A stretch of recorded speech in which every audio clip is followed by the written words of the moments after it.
Was a test of the National Weather Service Emergency Warning System at Cleveland, WXJ53.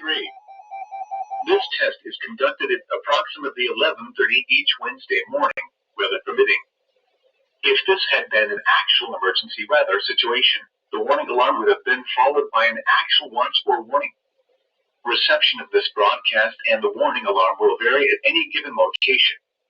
This variability, normally more noticeable at greater distances from the transmitter, will occur even if you are using a quality receiver in perfect working order.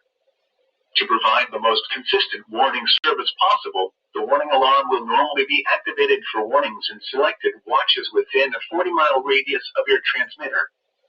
This area includes cities in the Cleveland listening area: Banks, Durham, Cherokee, Clark, Dawson, Forsyth, Franklin, Sham, Hall, Hart, Jackson, Lumpkin, Madison, Oconee, Pickens, Stevens, Walton, and White.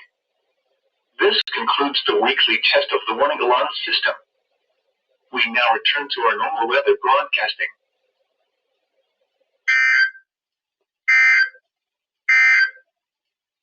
Here is the official forecast.